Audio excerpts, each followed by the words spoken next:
కార్యక్రమాన్ని నిర్వహించడానికి సహాయపడిన ప్రియులకు యేసు అనుచరులు అందరము కలిసి హృదయపూర్వక వందనాలు చెల్లిస్తున్నాం. అమ్మా బాబు, మేము మీకు ఏమీ ఇవ్వలేము. మా పక్షంగా దేవుడే మిమ్మలను మీ కుటుంబాలను నిండారుగా దీవించును గాక. Praise the Lord. దేవుని నామానికి స్తోత్రం. ఎలా ఉన్నారు? బాగున్నారు కదా? మీరందరూ క్షేమంగా ఉండాలని, ఆరోగ్యంగా ఉండాలని, సంతోషంగా ఉండాలని యేసు అనుచరుల ప్రార్థనా బృందం ఎల్లప్పుడూ మీ కొరకు ప్రార్థిస్తూనే ఉంటుంది అని మీరు మరవకండి. ఈరోజు పరిశుద్ధ దినం, పునరుద్ధాన దినం. మీరందరూ మీ సంఘాలకు మీరు వెళ్ళారా?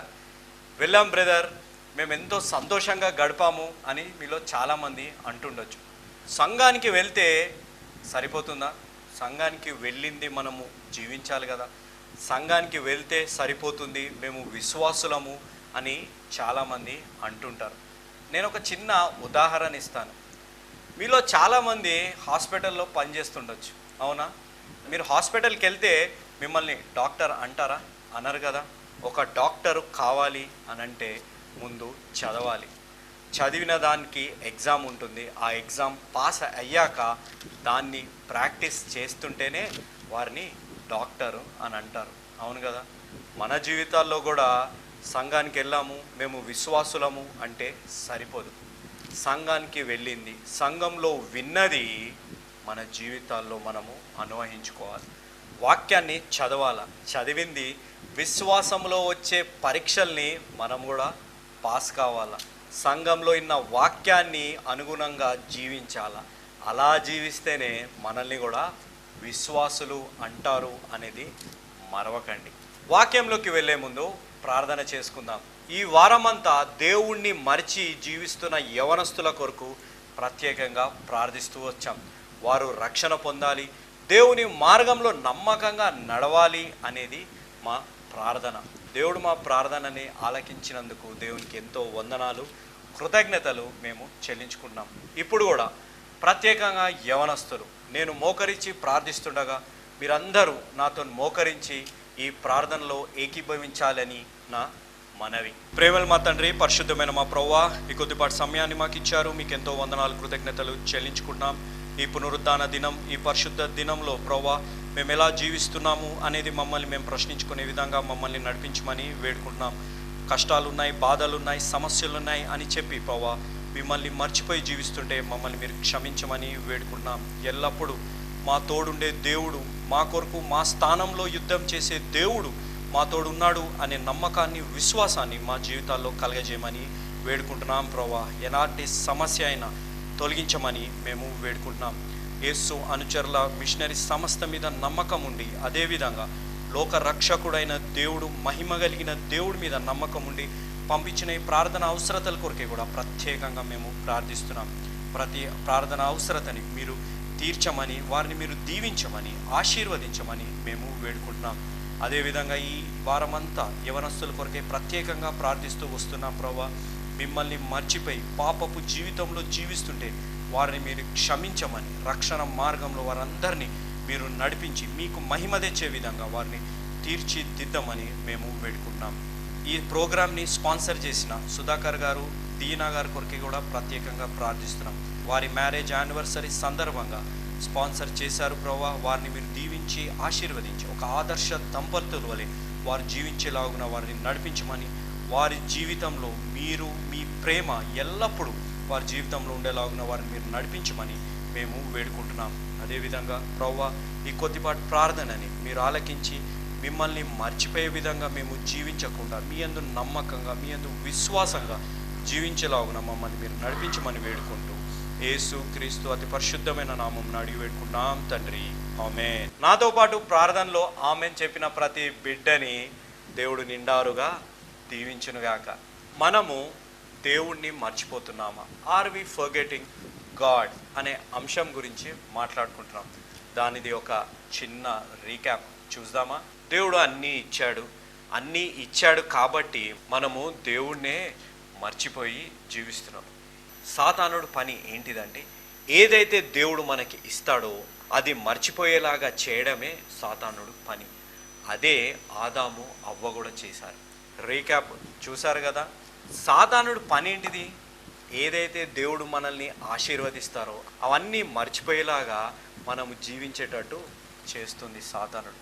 దేవుని కృపని, దేవుని ఆశీర్వాదాన్ని, దేవుని ప్రేమని మర్చిపోయేటట్టు చేయడమే సాతానుడు పని. దీన్ని ఇంకా వివరించే ముందు ఒక వీడియోని చూద్దాం.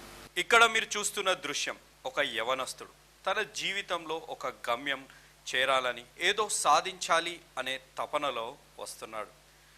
తాను ఒకరోజు ఇంటికి వచ్చినప్పుడు తన తల్లి ఉంది అక్కడ. తన తల్లి అతని ఇంటికి వచ్చింది. ఆ గమ్యము చేరాలి అనే తపనలో ఆయన తిండి తినడం మర్చిపోతున్నాడు. తన ఇంట్లో ఉన్న చెట్లని, తన ఇంటిని శుభ్రం పెట్టుకుంటాం కూడా అతను మర్చిపోయాడు. తన పనిలో అతను ఎంత నిమగ్నుడు అయిపోయాడంటే తనను తాను కూడా మర్చిపోయి, సమయాన్ని కూడా మర్చిపోయి, తన ఇంట్లో తన తల్లి ఉంది అని తెలిసిన తన స్నేహితులతోని తాగుకుంటూ తన తల్లిని కూడా మర్చిపోయాడు. అదే రోజు అతను తన ఉద్యోగం నుంచి తిరిగి ఇంటికి వచ్చాక తన తల్లిని చూసి ఎంతో బాధపడ్డాడు. ఆ యవనస్తుడు ఆ తల్లి యొక్క ఆశ కిరణము అని కూడా అతను మర్చిపోయాడు. తన తల్లి ఎంతో మంచి ఆహారాన్ని వండి పెట్టిన ఆ ఆహారాన్ని చూసి తన పాత జ్ఞాపకాలన్నీ గుర్తు తెచ్చుకున్నాడు. నా తల్లి నన్ను ఎంతగా ప్రేమిస్తుందో కూడా నేను మర్చిపోయాను. నాకు దెబ్బ తగిలితే నా తల్లికి తగిలినట్టే తను భావించేది అని ఆలోచించాడు. మీరు ఇక్కడ చూస్తున్న దృశ్యం, తను తినటం కూడా మర్చిపోయిన పరిస్థితిలో ఏ విధంగా తను ఆహారం తింటున్నాడో మీరు గమనించండి. తన తల్లి ఒకరోజు అతనితో అన్నది, నేను తిరిగి మన ఊరికి వెళ్తాను, నిన్ను నువ్వు బాగా చూసుకో అని చెప్పింది. చెప్పినప్పుడు అతను పశ్చాత్తాపడ్డాడు. నేను నా గమ్యము చేరాలి అనే తపనలో నేను అన్నీ మర్చిపోయాను, నా తల్లిని కూడా మర్చిపోయాను, కానీ ఇప్పుడు నా తల్లిని నేను మర్చిపోను అని ఆయన పశ్చాత్తాపడి తిరిగి తన తల్లి దగ్గరికి వచ్చాడు. ఈ యవనస్తుడి జీవితంలో అన్నీ మర్చిపోవటంతో పాటు తాను దేవుని కూడా మర్చిపోయాడు. కానీ తాను పశ్చాత్తాపడ్డాక తాను ఏమి మర్చిపోయి జీవిస్తున్నానో, ఏ దేవుణ్ణి మర్చిపోయి జీవిస్తున్నానో, ఏ తల్లిని మర్చిపోయి జీవిస్తున్నానో తెలుసుకొని తిరిగి మంచి జీవితం జీవించడం ప్రారంభించాడు. దేవుని నామానికి స్తోత్రం. వీడియోని చూశారు కదా. వీడియోని చూస్తే చాలామంది యవనస్తులకి అనిపిస్తుండొచ్చు, నేను కూడా ఇలానే జీవిస్తున్నాను కదా, ఒక బిజీ లైఫ్ని, స్వార్థంతో కూడిన జీవితాన్ని, బాధ్యతలు నెరవేర్చాలని, లేకపోతే నా ఫ్రెండ్స్తోని నేను ఎంజాయ్ చేయాలి అనే జీవితాన్ని మనము జీవిస్తుంటాం. కానీ ఆ జీవించే సమయంలో మనము దేవుణ్ణి కూడా మర్చిపోతున్నాము అనేది మనము గమనించాలి. ఆ వీడియోలో యవనస్తులను ప్రత్యేకంగా ఈ కాలంలో కానీ కంపేర్ చేస్తే, ఈ కాలంలో యవనస్తులు ఎలా జీవిస్తున్నారు? ఏ గర్ల్ ఫ్రెండో ఏ బాయ్ ఫ్రెండో వారికి ఉంటారు. ఆ గర్ల్ ఫ్రెండ్ని సంతోషపెట్టాలి, లేకపోతే ఆ బాయ్ ఫ్రెండ్ని సంతోషపెట్టాలి, వారిని తృప్తిపరచాలి, మంచి గిఫ్ట్స్ ఇవ్వాలి, వారిని ఆశ్చర్యపరిచే విధంగా మనము ప్రవర్తించాలి, ప్రతిరోజు వారికి మెసేజ్ చేయాలి అనే విధిగానే మనము బిజీ ఉంటున్నాం కదా. ఇంకా విపరీతం, కొంతమంది అయితే వారి ఫోటోలు ముందు పెట్టుకొని వారి ఫోటోలు చూసి మాట్లాడుతుంటారు. అలాంటి పరిస్థితుల్లో జీవిస్తుంటాం. అవన్నీ చేస్తుండగా దేవుణ్ణి మనము మర్చిపోతున్నాం కదా. అలాంటి జీవితాన్ని మనము జీవిస్తున్నామా? ఎప్పుడు దేవుడు గుర్తొస్తాడో యవనస్తులకు ప్రత్యేకంగా? ఎప్పుడైతే ఆ రిలేషన్షిప్ బ్రేక్ అవుతుందో, ఆ రిలేషన్షిప్లో ఏవైనా చేదు అనుభవాలు అయితే కానీ దేవుడు గుర్తురాడు. ఆ సమయంలో అంతా యవనస్తులు ఎలా ప్రవర్తిస్తారు? నాకేం తక్కువ, నాకు ఒక గర్ల్ ఫ్రెండ్ ఉంది, నాకు ఒక బాయ్ ఫ్రెండ్ ఉన్నాడు అనే విధిగానే ప్రవర్తిస్తుంటారు కదా. ఇష్టం వచ్చినట్టు జీవిస్తారు. తల్లిదండ్రులు కానీ ఏదైనా మంచి మాటలు చెప్తే నాకు అన్నీ తెలుసు, మీరేంటి నాకు చెప్పేది అనే విధంగా జీవిస్తుంటారు. ఆ సమయంలో అంతా ఏమి చేస్తారు? తల్లిదండ్రులను మర్చిపోతారు, దేవుణ్ణి కూడా మర్చిపోతారు. మనల్ని మనము ప్రశ్నించుకోవాలి. దేవుణ్ణి తృప్తిపరిచే విధంగా మన విశ్వాస జీవితం ఉందా? దేవుణ్ణి సంతోషపరిచే విధంగా మన విశ్వాస జీవితం ఉందా? దేవుణ్ణి ఆశ్చర్యపరిచే విధంగా మన విశ్వాస జీవితం ఉందా లేదా అనేది ఆలోచించాలి. ఏ విధంగా అయితే గంటలు గంటలు ఫోన్లలో మాట్లాడి సమయం వృధా చేసుకుంటారో, దాంట్లో కొద్ది సమయమైనా దేవుని యందు ప్రార్థిస్తున్నామా? దేవుని వాక్యాన్ని మనము చదువుతున్నామా?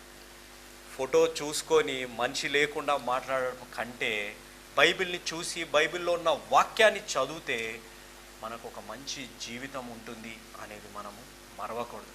దేవుణ్ణి మర్చిపోయే జీవితాన్ని యవనస్తులు జీవిస్తుంటే ఈరోజే సరిదిద్దుకొని ఒక మంచి జీవితంలో లేకపోతే ఒక మంచి మార్గంలో నడిచేటట్టు మనము ఆలోచించాలి. నేను యవనస్తుండే, నాకు ఇంకా సమయం ఉందిలే, ఫస్ట్ అయితే నేను ఇవన్నీ ఎంజాయ్ చేయాలి కదా అనే ఆలోచనలో ఉంటుండొచ్చు. నేను ఒక ఉదాహరణ ఇస్తాను. సాతానులు అందరు కలిసి ఒక మీటింగ్ పెట్టుకున్నారంట. పెట్టుకొని ఈ మనుషులని దేవుడి నుంచి ఎలా దూరం చేయాలి, వారికి ఏ మాటలు చెప్తే వారు దూరం అవుతారు అని ఆలోచిస్తున్నప్పుడు ఒక దుష్టశక్తి వచ్చి అన్నదంట, దేవుడు లేడు అని చెప్దాము, స్వర్గము లేదు అని చెప్దాము అని అన్నదంట. లేదు, వారు అలా చెప్తే నమ్మరు అని. ఇంకొక దుష్టశక్తి వచ్చే అన్నదంట, అసలు దేవుడు మిమ్మల్ని ప్రేమించడు అని చెప్దాము అని అన్నదంట. మనుషులు అవన్నీ నమ్మరు. దేవుడు తెలుసు, దేవుని ప్రేమని తెలుసు, వారికి స్వర్గం ఉందని తెలుసు, దేవుణ్ణి ప్రేమిస్తే దేవుణ్ణి నమ్మితే ఒక నిత్య జీవం వస్తుందని వారికి తెలుసు. అలాంటి మాటలు చెప్తే వారు దూరం కారు అని అన్నదంట. ఇంకొక తెలివైన దుష్టశక్తి వచ్చి అన్నదంట, దేవుడు ఉన్నాడు, స్వర్గం ఉంది, దేవుడు మిమ్మల్ని ప్రేమిస్తున్నాడు అని చెప్పి ఇంకా సమయం ఉంది మీరు రక్షణ పొందడానికి అని చెప్తే వారు దేవుడి నుంచి దూరమై జీవిస్తారు అనే అన్నదంట. అంటే అందరూ దుష్టశక్తులు ఏకీభవించాయంట. అవును, మన జీవితాల్లో కూడా మనము అలానే ఆలోచిస్తున్నాం కదా. నేను యవనస్తుణ్ణి, నాకు ఆరోగ్యం ఉంది, నాకు డబ్బు ఉంది, నేను ఇవన్నీ ఎంజాయ్ చేయాలి, లేకపోతే ఇవన్నిటిని నేను అనుభవించాలి, ఇంకా సమయం వచ్చినప్పుడులే, నాలో ఒక మార్పు కలిగినప్పుడే దేవుణ్ణి నేను రక్షకునిగా అంగీకరిస్తాను అని ఆలోచిస్తుండొచ్చు.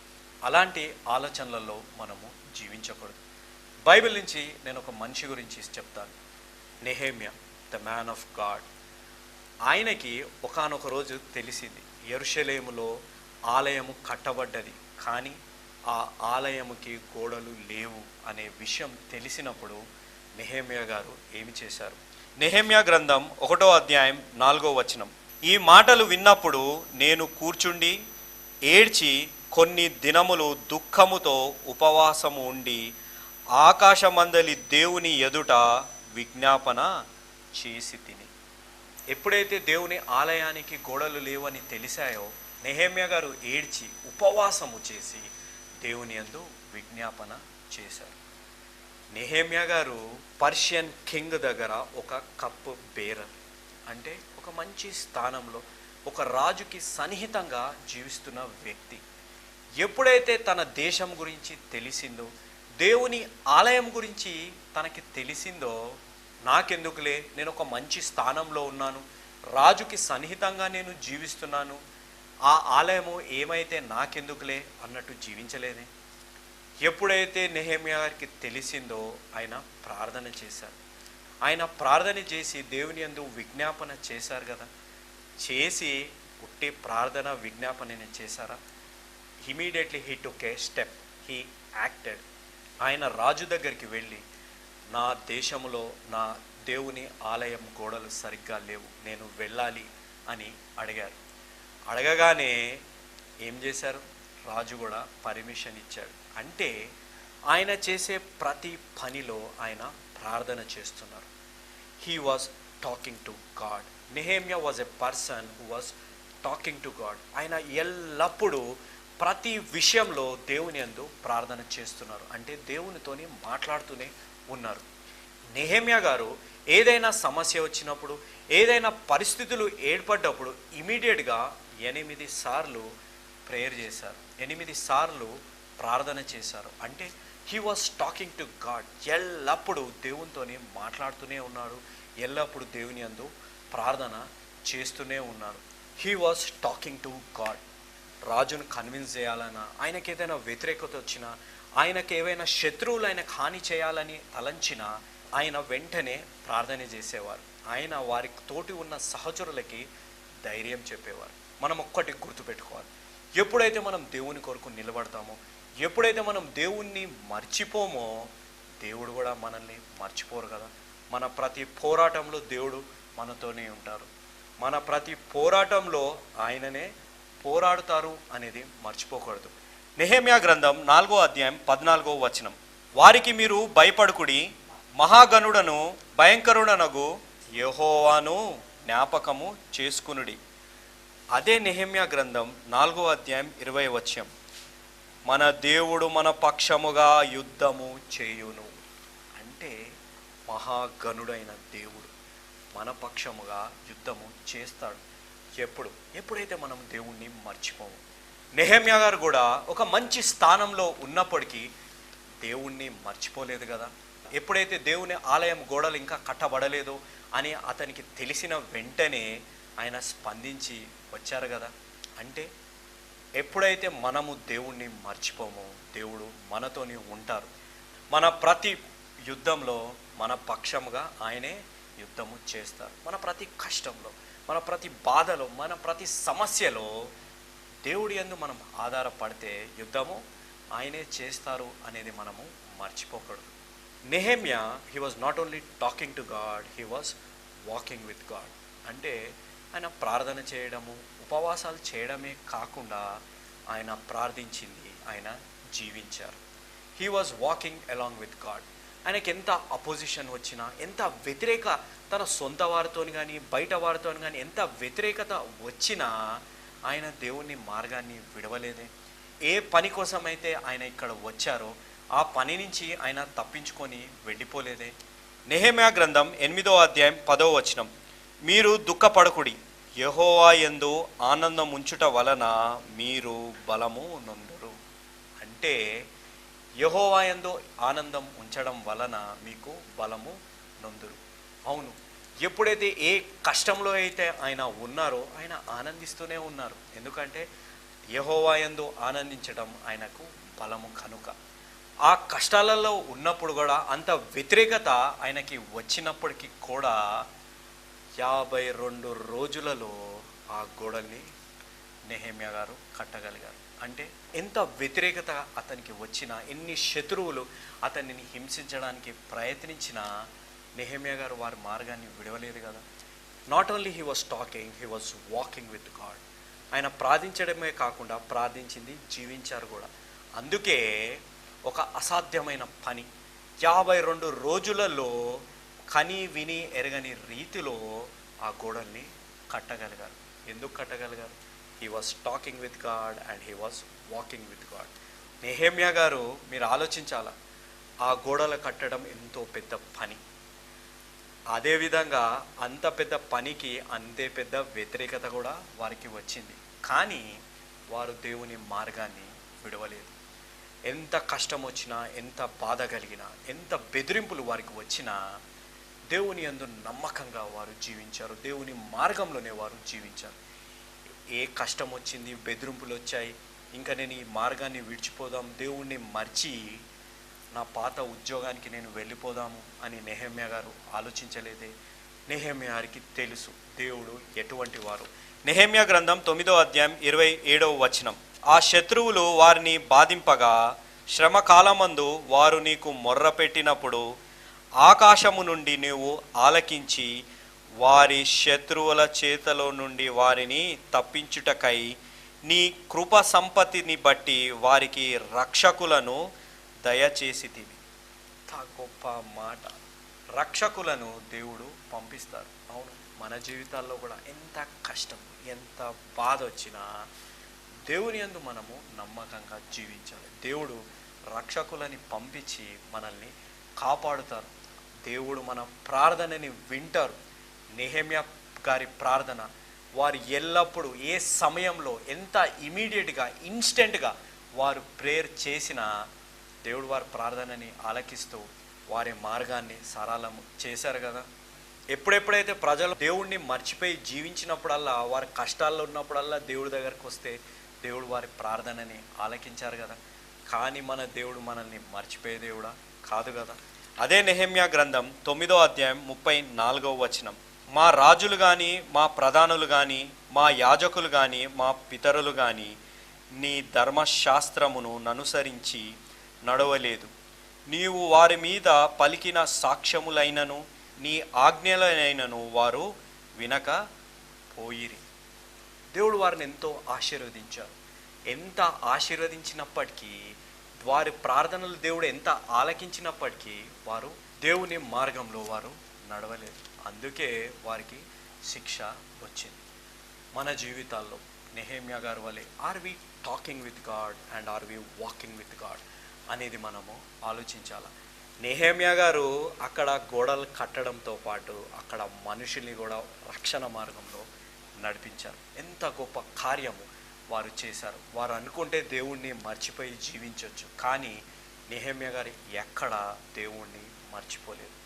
ఒక అసాధ్యమైన పనిని దేవుని ద్వారా, దేవుణ్ణి ప్రేమించే మనుషుల ద్వారా సాధ్యము చేశారు. అక్కడున్న వారంతా ఆశ్చర్యపోయే విధంగా వారు ఒక గొప్ప కార్యాన్ని చేశారు.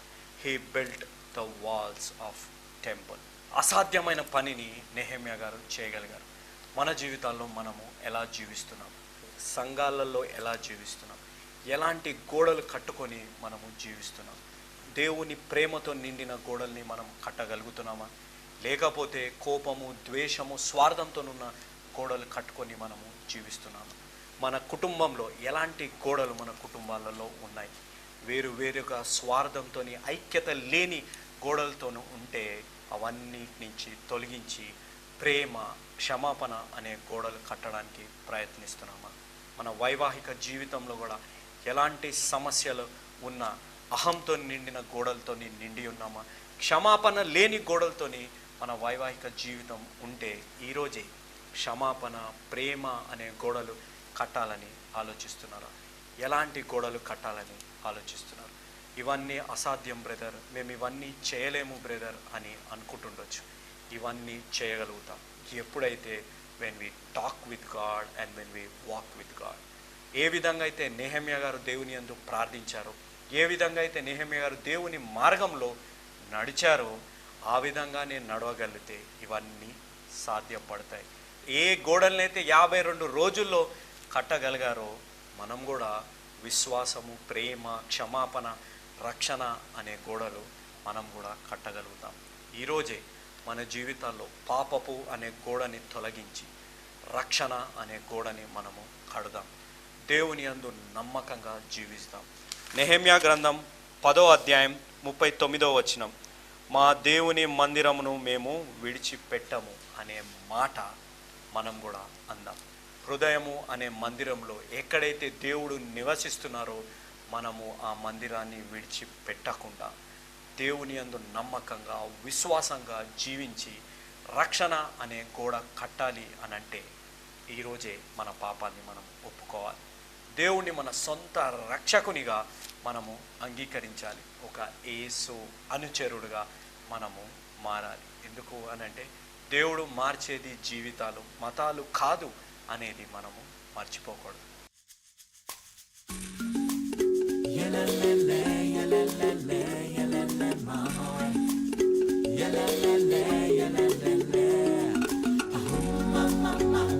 Let me see, let me dance, let me talk about it. Come on, come on.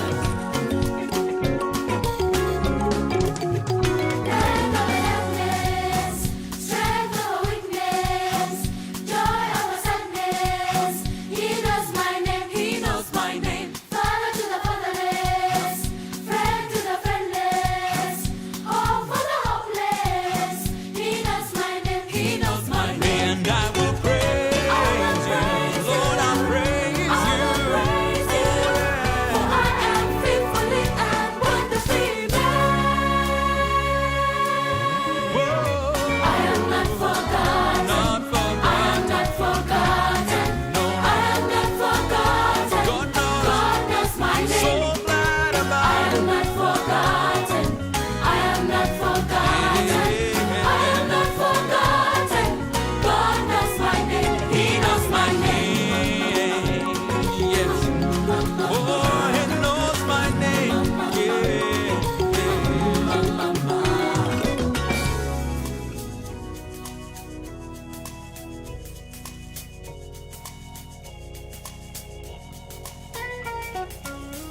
ఈ వారం అంతా యవనస్తుల రక్షణ కొరకై మేము ప్రార్థించాం.